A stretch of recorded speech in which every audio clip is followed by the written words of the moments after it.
कुणाची शिवसेना खरी, कुणाची राष्ट्रवादी खरी हे जनतेनं दाखवलं. पुण्यातील कार्यक्रमातून अमित शहांचा ठाकरे आणि पवारांवर निशाणा.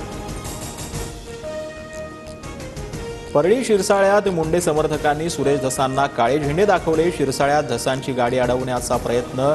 धस परळीची बदनामी करत असल्याचा मुंडे समर्थकांचा आरोप.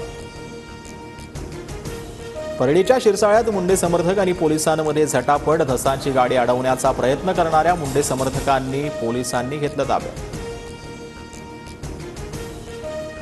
धनंजय मुंडेंची गुंडगिरी अजून संपलेली नाही. काळे झेंडे दाखवणाऱ्यांचे नेते आष्टी मतदारसंघात आल्यानंतर आम्हीही काळे झेंडे दाखवणार.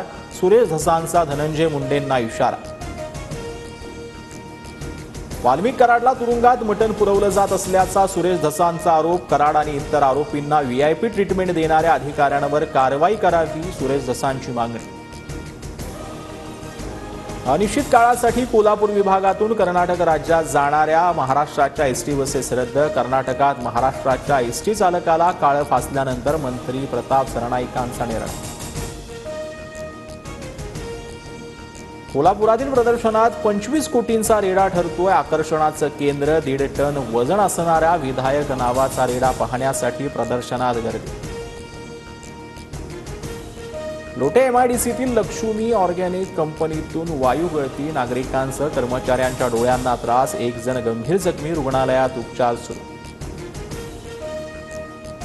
छावा सिनेमाचे दिग्दर्शक लक्ष्मण उत्तेकर यांनी शिर्केंच्या वंशजांची माफी मागितली. चित्रपटात गणोजी शिर्केंबद्दल चुकीची माहिती दाखवल्याचा शिर्केंच्या वंशजांचा आक्षेप. उत्तेकरांनी संपूर्ण महाराष्ट्रासमोर आमची माफी मागावी, भूषण शिर्केंचं वक्तव्य.